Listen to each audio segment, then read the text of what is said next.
Hi, I'm Lauren, And I'm Matt. and this is Publish and Prosper. Where publishing, e-commerce, and marketing collide.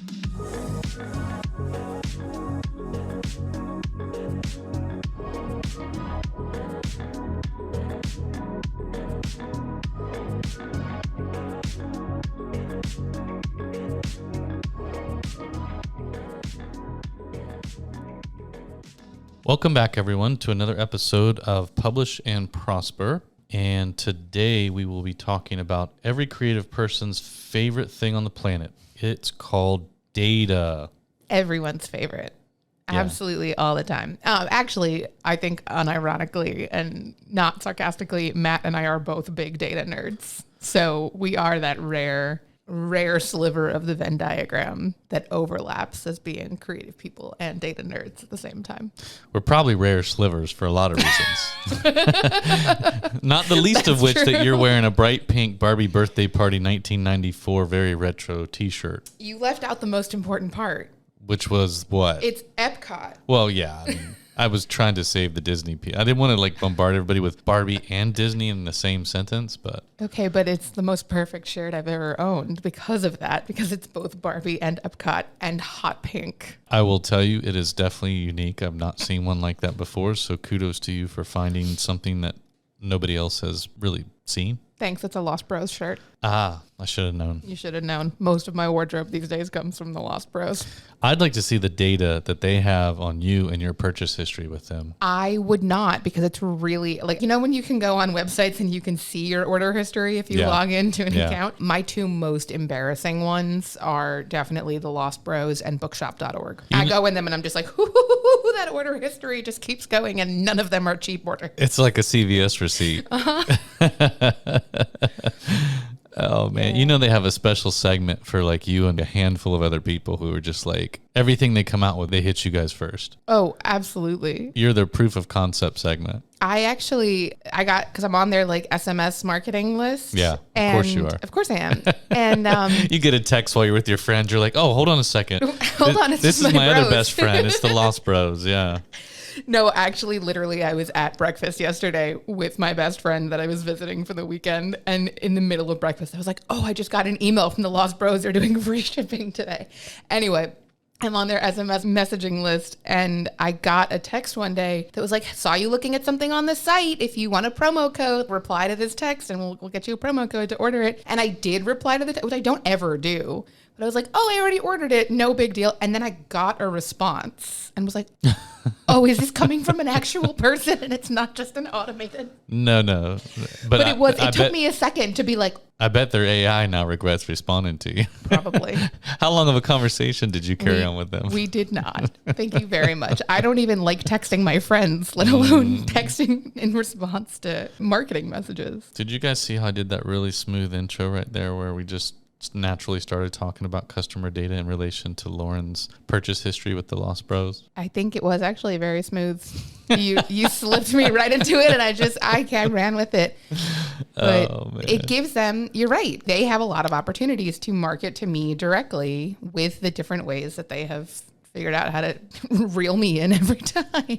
The funny thing is that's the 100% true. So we're going to talk about this obviously in context or relation to authors and selling books. Honestly, I've never seen a product group, or I should say a group of creators of a type of product who are more resistant and terrified to sell direct and capture that data and forego potential third-party retailer monster systems than authors. There are so many other product creators out there that are using the direct sales model and capturing that customer data.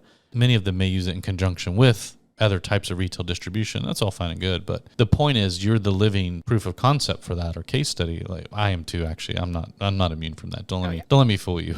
Oh, I know. I definitely get some purchase histories that look like CVS receipts on some of my favorite sites too, but it's just wild to me. So yeah, we're going to talk about this because when we do talk to authors and creators in other mediums, like whether it's an article we create or an event we're at and we're talking about selling direct in data, or if I'm on some other podcast doing an interview, inevitably every time we start talking about customer data being one of the most pivotal and critical reasons why you should sell direct, people's eyes just get really wide, most people's. Or you can see like a lot of authors and creators, that's when their brains just start shutting down. It's like, data, get out of here. Like, I just want to go write some more books or do this, which I totally understand.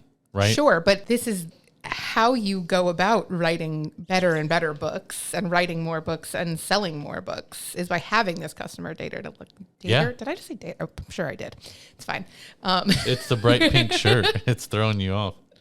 Maybe it is. It's a far cry from my usual black. But I think that's always the missing piece, because I agree, where we find this all the time when we're talking to authors and creators, and it's not just when it comes to customer data when we're talking about selling direct, but just any kind of data in general. You know, like, what kind of social content do your followers like the most? And we just kind of get this blank look back of like, well, I don't know, I don't really like go into that, or you know, I don't look at stuff like that, or, you know, like, how many, like, have you sold more paperbacks or hardcovers? Well, I don't know, I've sold this many books total. And it's like, okay, but you need to know these things because they're going to inform the decisions that you make. Yeah, and even for a lot of the ones we have conversations with or work with, that they're not even testing it with print yet. They're doing ebooks and audiobooks. Mm-hmm. I've definitely had conversations with some who aren't paying close attention to that data that they're getting out of, for example, their BookFunnel account or something. So a lot of authors are selling direct, and they're using tools like BookFunnel to deliver those, which good, kudos to them. And that's the first step. The second step is actually taking that data that you're being given by BookFunnel, or if there's one or two other platforms you're working with, but I don't think there are.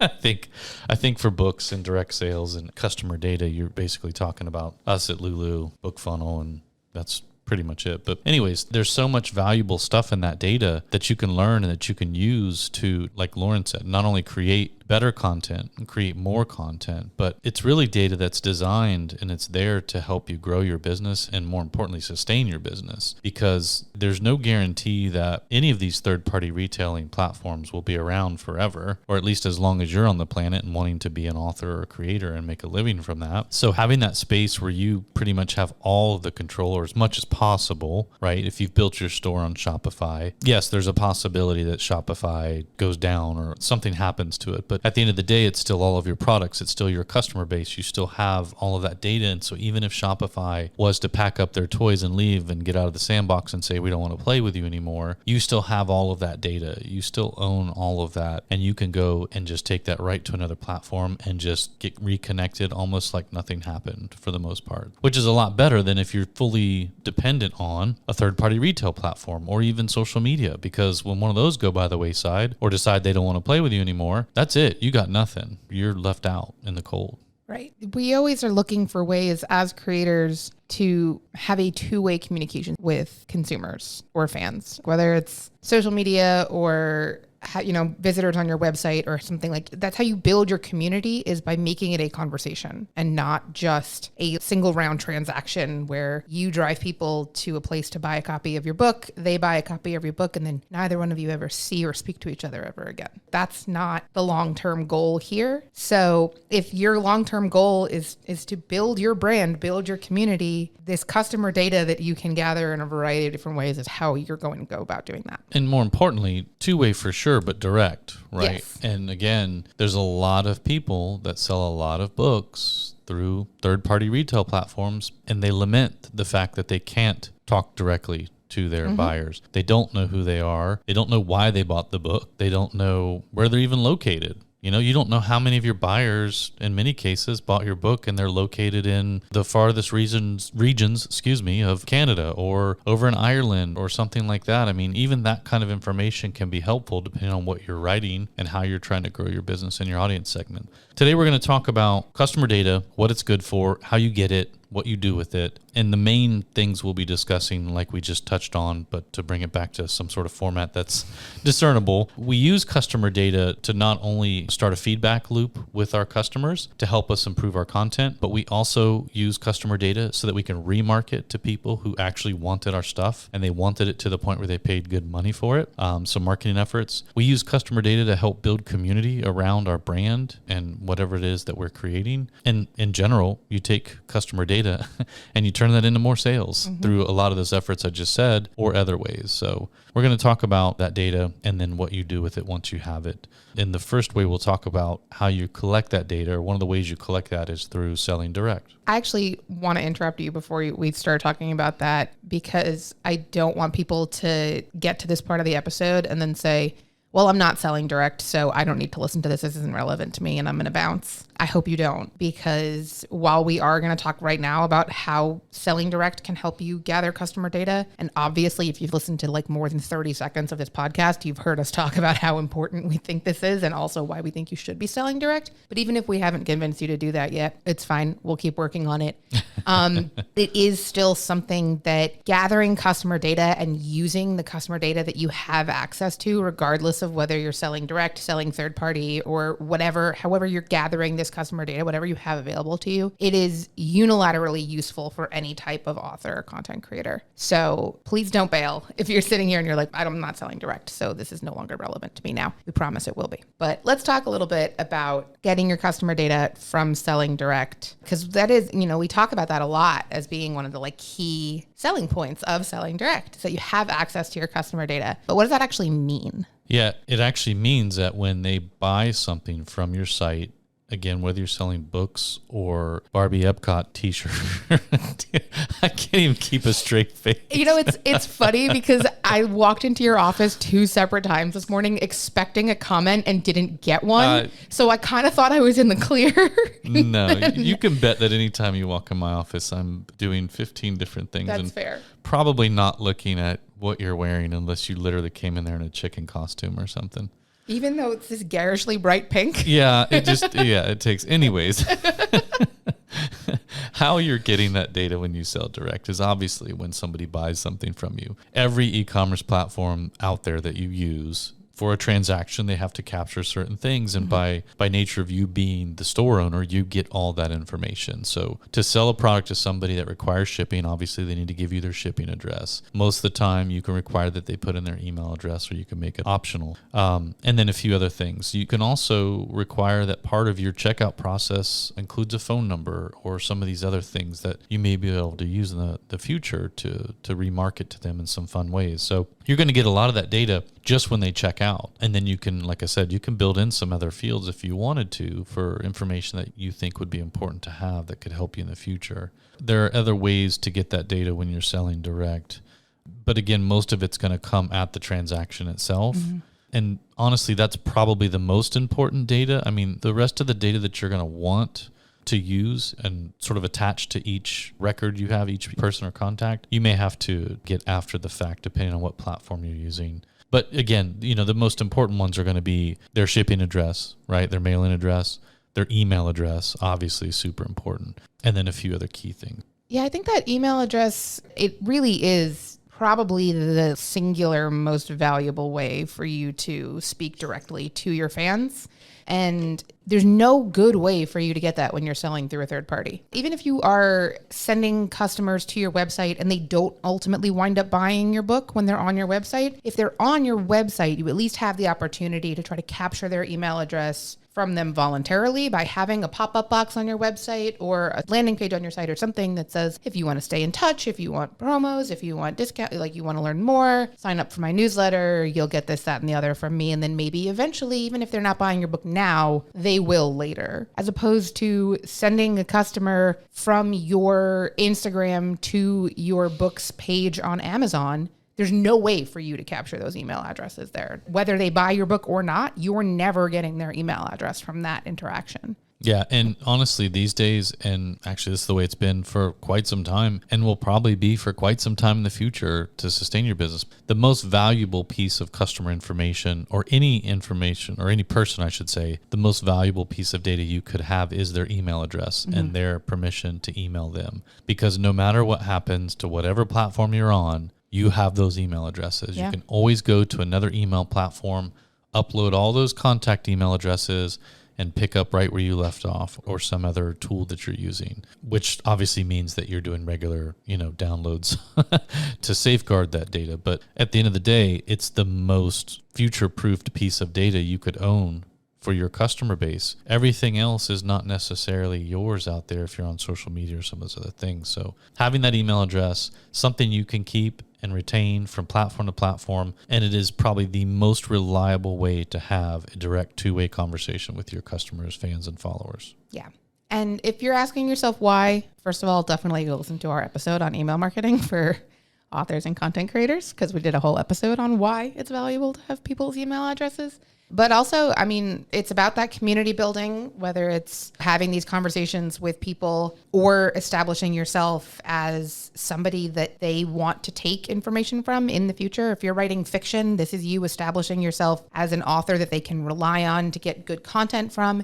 If you're writing nonfiction, this is you establishing yourself as an expert in your industry that they can rely on for updates and information and things that are relevant to their area of interest. A lot of the author newsletters that I'm signed up for have everything from book recs to like, these are the events that are going on near me. Yeah. To things like, I learned about this new tool the other day that I wanted to share with everybody. So no matter what you're looking for, this is how you connect with those people. But then also it's a remarketing strategy. So this is, if you're only ever publishing one book in your life, then okay, great.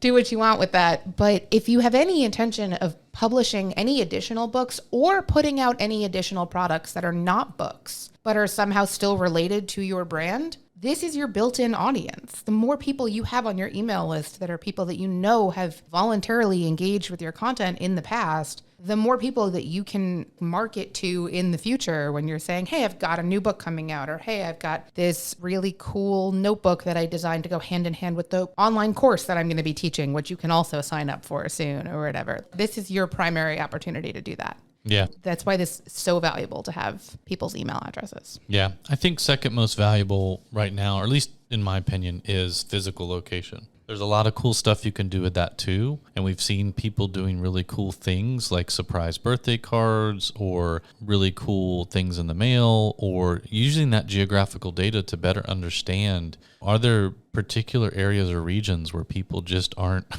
getting my content? Or, is there one particular region where people are really buying a lot of my content? I didn't realize that. Maybe you're really big in like India or something, and you wouldn't know that unless you had that customer data to look at. And there are things you can do with that information. So I would say physical location is probably second most important. Obviously, that's my opinion.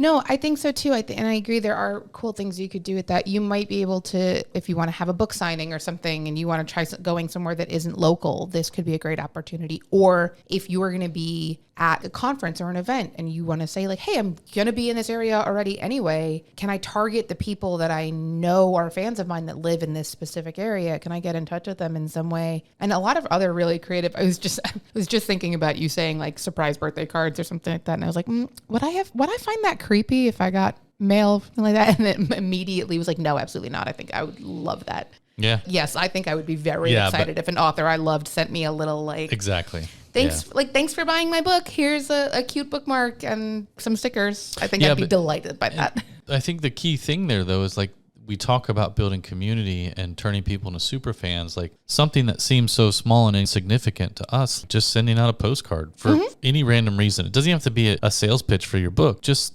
some postcard that you send out to 100 of your last purchasers or whatever, like they get that in the mail, and I guarantee you they buy something else from you. That is just such a really cool way to just say, I appreciate you. And as a creator, author, or, store owner, sending out 100 postcards is not going to cost you much money at all, even to have the postcards made. So it's really cool. So far, these things we're talking about are what we would consider personal data, right? Mm-hmm. So again, things like email address, mailing address, phone number if you're capturing that, which if you can, you should, because at some point you may want to experiment with SMS, just the same way the Lost Bros get Lauren to buy everything.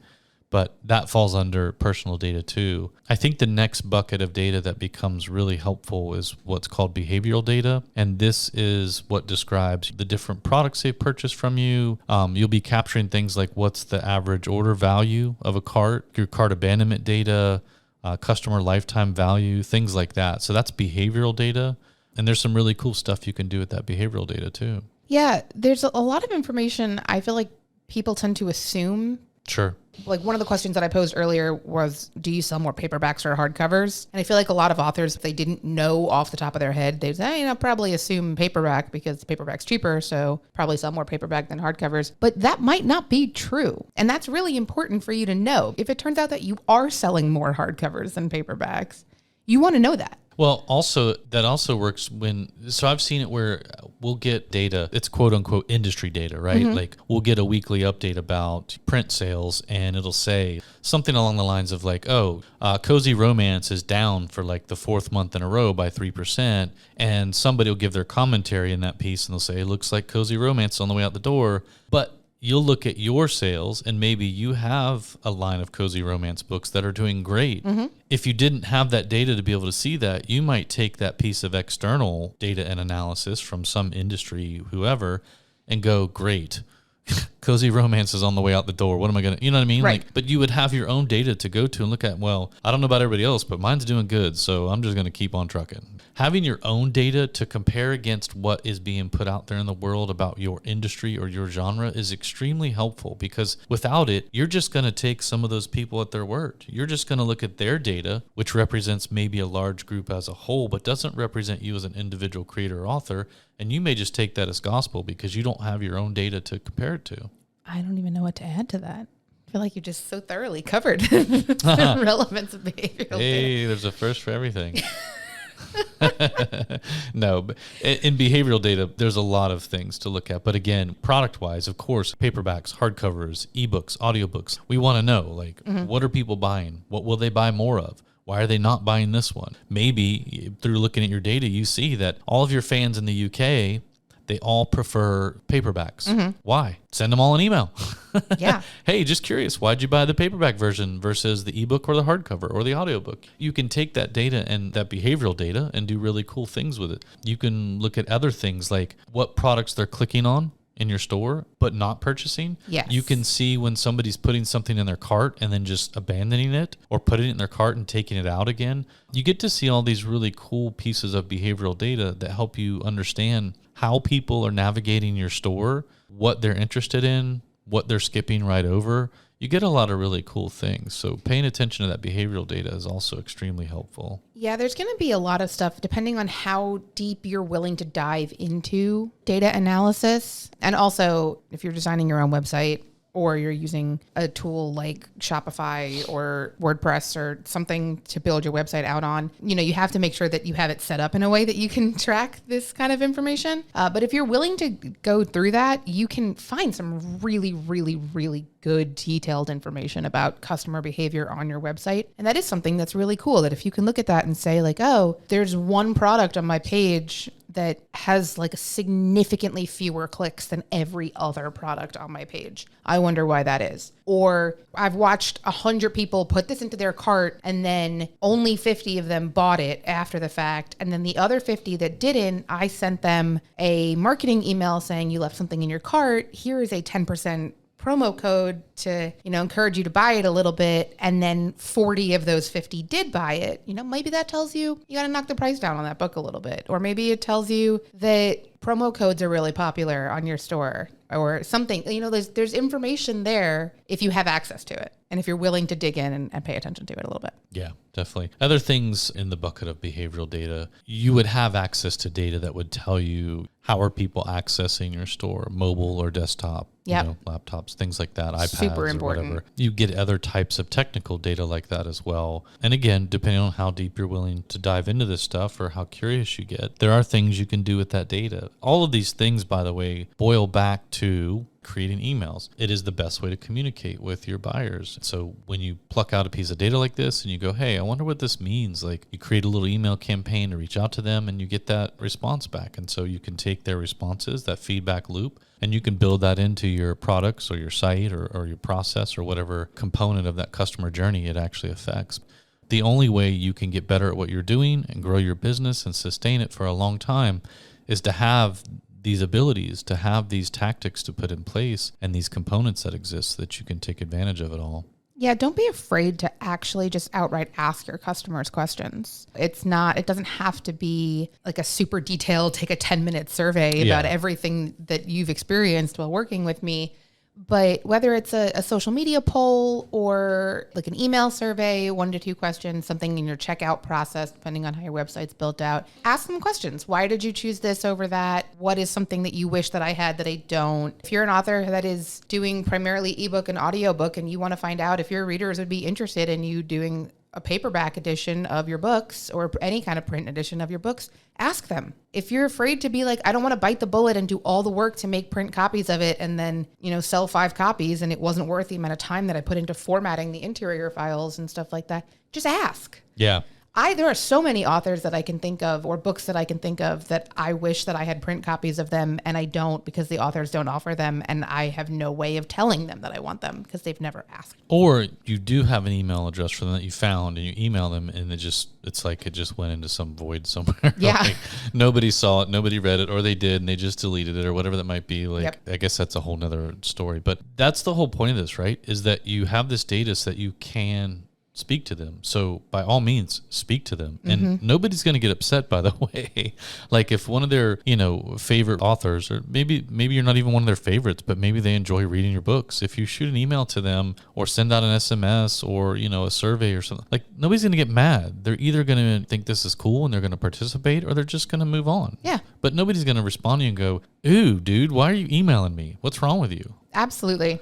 Yeah. So, worst case scenario, I ignore your email. Best case scenario, you get an actual response from me. Yeah. So. Well, I might flip those, but either way. Yeah, I guess it depends on what my feedback is. Yeah, we should ask the Lost Bros. How do they like get your email responses and texts? I communicate with them primarily on Instagram. Thank you very much. Okay. Well, that brings us to our next. We'll get past selling direct for all those out there that are like, yeah, we get it. Sell direct, Matt and Lauren, get Barbie shirts, go to Disney, sell direct, we get it. Yeah. Okay. We'll talk about how. No notes on that. Yeah. We'll talk about how you can get data from other interactions, and you should be getting this data, by the way, so that you can take it over to your email database or your store database. But pulling, I don't know if I'd call it customer data, but you can call it that for lack of a better term. I would just call it segment data or data on your audience is probably a more appropriate way to call it. But you can pull this stuff from your social media channels, from obviously your email marketing efforts. We'll touch on social media first because a lot of people listening may have, obviously, social media channels and followings, but may not be participating in selling direct and may not even yet have started an email list with a service provider where they can be emailing newsletters. So for social media users only who have not really tried any of it, what kind of information can they expect to find? Well, you're going to want to look for sure at your audience engagement behavior on social media, because that's going to inform a lot of the choices that you make, especially if you are interested, if you haven't set up an email newsletter yet, or you haven't set up a website yet, but you want to. Paying attention to what your fans and followers are interested in on your social media is going to help inform a lot of the decisions that you're going to make about that content for your website or your email newsletter, or even for future books. You want to take a look at things like what platforms are you the most successful on, what platforms you have the most engagement on, the most followers on. But beyond that, you want to dive into the actual specifics of what kind of engagement you're getting on those websites or on those social media channels. And obviously, the ones that are going to be the most important metrics are going to change depending on which social channel it is. Let's say on Instagram, you're saying, I'm not getting a whole lot of comments on my Instagram posts. Like, I'm not seeing a whole lot of comments from people on Instagram posts, but I'm getting great metrics on saves on Instagram posts. Depending on what platform you're looking at, you can kind of see how your content is performing and use that specifically to see what kind of content your fans and followers like. If you are looking at posts and you see like all of the ones that you have that have the top number of likes in a given month are all posts promoting a promo code for your website, then okay, people are primarily following me here so that they can see what discounts I'm offering at any given time. If the primary type of content that people are engaging with is link clicks on blog posts because you are sharing your blog content, that's great. People are interested in your blog content. What specific kind of content are they interested in? Is there something there? Is there something, can you start a newsletter based specifically on your blog content? Is there maybe a book idea in this where you can say, oh, people are really interested in this specific type of blog content that I share every now and then. Can I turn this into a book somehow? Can I connect with this audience directly and figure out how, like, this is all, and you get all of this information by literally just looking once a week, once a month, whatever, at your social platform performance and say, okay, how are people engaging with the content that I'm sharing on this platform? Yeah, maybe we should reframe these too. Instead of calling these social media, this, that, and the other, we should just call this your content delivery platforms, because this obviously applies to, you referenced linking to a blog, but this obviously, there are people out there that they run a blog. They don't spend a lot of time on social media. Their blog is the primary way that they deliver content to their followers and fans. So same thing applies, right? You get all the same types of standard metrics through your blogging platform. You know which articles get read the most. You know what your total read rate is, all those things. And the same could be said for YouTube and some of the other content delivery channels. Whatever it is, or whatever channel it is that you're primarily using to deliver your content, and it's probably a mixture of a couple of these, right? Mm-hmm. All those metrics are there, like Lauren's talking about. You need to go find them. Sometimes you don't realize that you're staring it right in the face. But, again, if you start getting comfortable with data and really trying to figure out what it's telling you, you'll get it. And you'll get it pretty quickly. And if not, then ask for some help from someone, or email podcast@Lulu, and Lauren's happy to analyze your data for you. I do love talking about data, especially social media data. But it is, Matt's right, and it is something that is cross-platform available too. Like, I think about that a lot when I was Lulu's social media manager. I would be sharing, to use the blog posts example, I would be sharing our blog posts on our social channels, and I wouldn't just share new posts. I would also share some throwback posts, older content, stuff like that. And our blog manager always knew. He always knew without even looking at our social channels. He would send me a message and be like, hey, did you share this post recently? I saw a spike in visitors coming specifically from Facebook on this post. And I would say, oh yeah, turns out that post was my highest performing post on Facebook last week. So we both have access to that data from our different angles. And no matter how you're looking at it, whether you're looking at it from the social media perspective or you're on your blog and you're saying, okay, I'm having a lot of really great traffic to my blog right now. Where is it coming from? Is it coming from social media? Is it coming from email? Is it coming from somewhere else on my website? Is it coming from Google search results? Which is all stuff that's going to help you with your marketing efforts in the future. Yeah, and you'll get to a point where you're starting to understand which pieces of data are most valuable to you, and then which ones are a little less valuable, at least in the beginning. But as time goes on, you'll figure out how to make use of a lot of the other data too. But there's so much low-hanging fruit when you first start digging into the data and analyzing it, where you can, again, take what you're finding, turn that into another piece of content that you then push out to a segment in your email database. So if you're seeing on your social media channels or on your website or through your purchase histories or whatever that might be, that again, people in the UK just really love your ebooks. They're not buying anything else, but they really love your ebooks. But your goal is to, let's say, sell more audiobooks.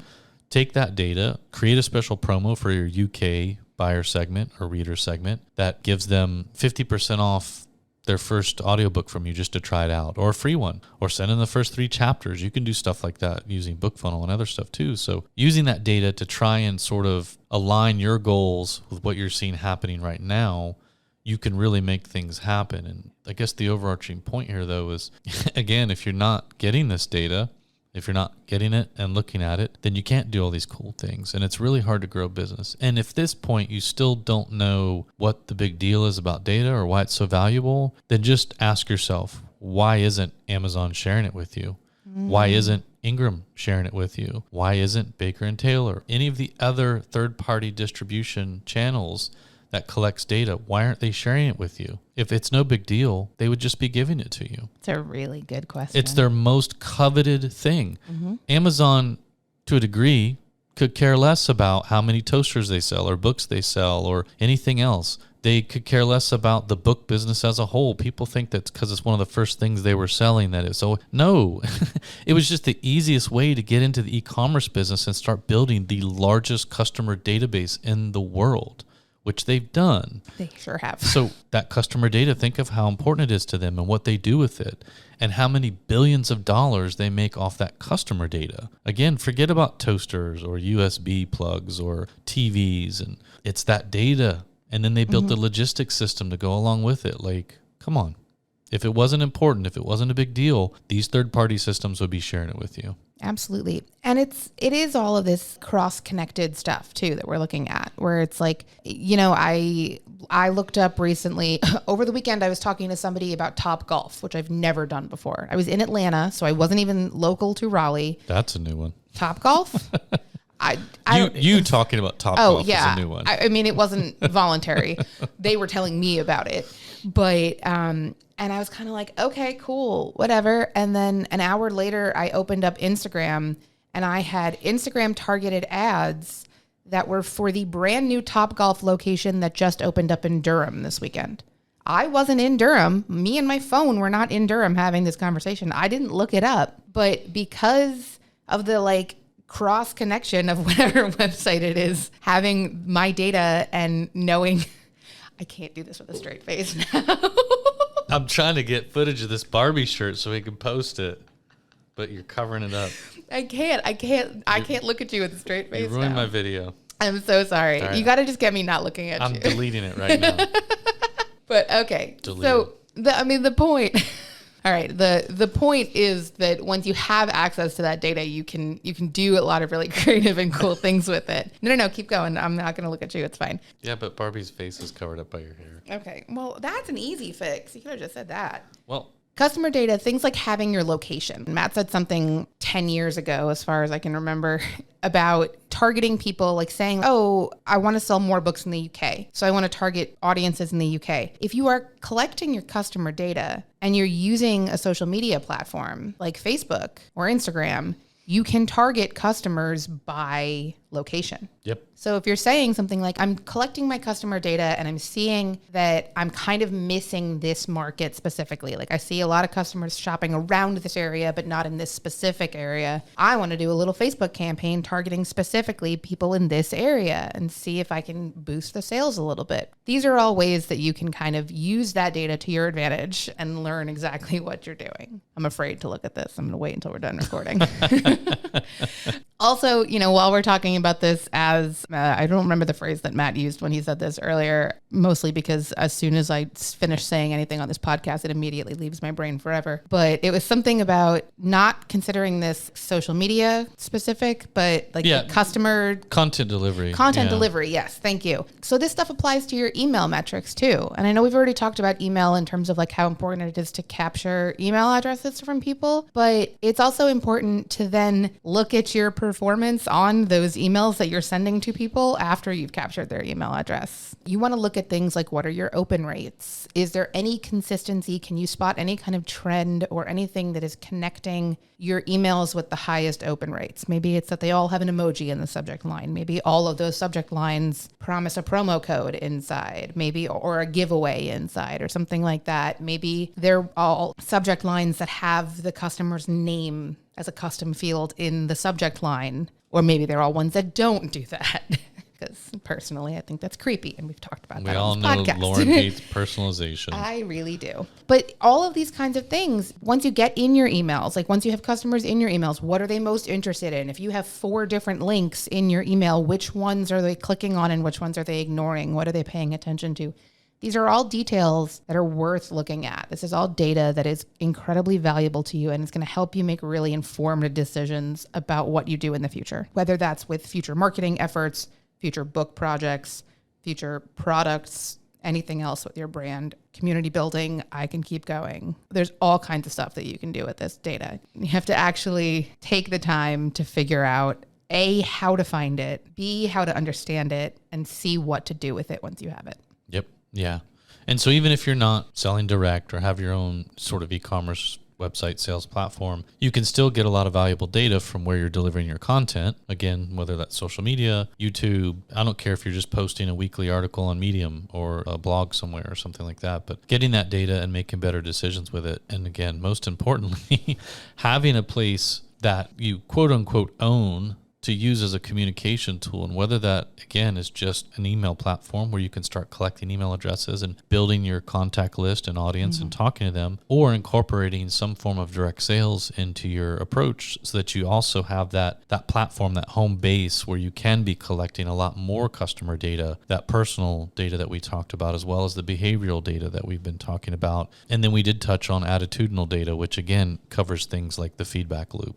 I think if you have those things in place and you do the things that Lauren just said, you're definitely going to be in a much better place a year from now, 2 years from now. You'll be sustaining a long-term business. You'll be capitalizing at a much higher rate on a lot of the things that you're selling and creating than you are now and you have been in the past. I really liked the use of the word attitudinal. Oh, it's a real word. I'll take your word for it, but I really liked it. I actually got a little sidetracked by that, but I am pulling a new blog post to add to the show notes for this episode, because I realized that as much as we've talked about all of this, we haven't talked a whole lot about how to actually get this data. And we're not going to, both because it would double the length of this episode. And also no one wants us to just sit here and regurgitate information about Google Analytics for 45 minutes. Ooh, let's not go there. No. No, so we're not going to. But I am going to add some resources to the show notes for this episode about like a little bit more specifics about how to actually get this customer data and what to look at. So if you're listening to this episode right now and you're like, okay, you told us all this information about why it's important, but you didn't tell me how to do any of it, check the show notes. We'll have some posts there. Well, we did tell them how to get some of it. Yeah. But depending on how in depth you want to go. Well, like that was the first time that we mentioned Google Analytics in this whole episode. Yeah, because it's not worth mentioning. Okay.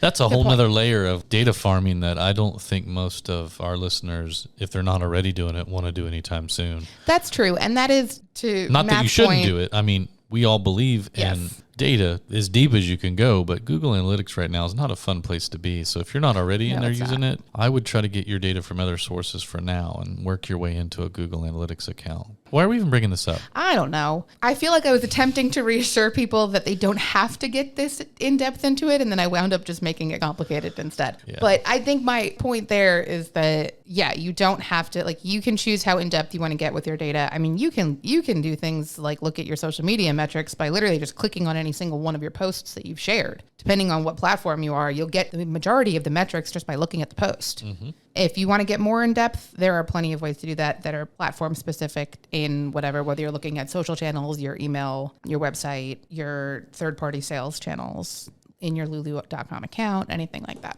Yeah. You can find a lot of the information just hosted in the individual platforms that you're going to be looking at. Perfect. Yeah. All right. Well, anything else you want to add to that? Never bring an opinion to a data fight. Ooh. Period. Hard stop. I would say mic drop, but these mics don't drop, and also please don't. Nope, that's all I got. All right. Well, team data. I hope some of you are at least a little bit convinced that you want to look into your data a little more. I know it is. I know if you told me 10 years ago that I'd be advocating for 45 minutes about how important and valuable customer data is, I'd be like, what's wrong with you? It's funny. I was just about to say the same thing. When you said team data, it made me realize, I guess I am team data now, but there was definitely a time where probably, maybe 10 years is the marker, maybe a little less actually, where I did not like dealing with data at all. And if I could at any point ever get out of doing it and just have somebody else send me the analysis, I would. It just wasn't anything I was interested in. I think like a lot of things, you kind of have to jump in. But I guess you also have to be motivated. So yes. I think at the time I was motivated because maybe what I was doing relied upon this data, I guess. But, again, as an author or creator, your business relies on this to keep building it and keep growing. So there's some motivation there. Which I think that's actually a really good point, is what is that motivation to look into this? Yeah. And I actually can very specifically pinpoint when I started actually being interested in data, and it was at my last job, not here, but specifically for me as social media manager at Lulu, the data was so important because I would put so much time and effort. My entire job was dedicated to coming up with content ideas, creating the content, posting the content. I wanted to know that was working or wasn't working. If you leave off that final step of looking at the results of how the content performed, then you're basically just shouting into the void with no idea of whether or not all of the time and effort that you're putting into creating this content and creating this product and speaking to customers is actually working. Yeah. So hopefully that's motivating enough. We'll see. Maybe it is. Maybe it isn't. That's a good sign off right there. Maybe people are listening. Maybe they're not. Yeah, maybe they'll come back. Maybe they won't. Maybe they'll email us at podcasts@lulu.com. Maybe they won't. All right, I'm bored with the maybe game. All right. Well, thanks for listening, everyone. And we'll be back next week. To learn more about this episode, check out the show notes on publishprosperpodcast.com. Publish and Prosper is brought to you by Lulu.com. To hear more episodes like this one, please like and subscribe wherever you listen. Thanks for tuning in.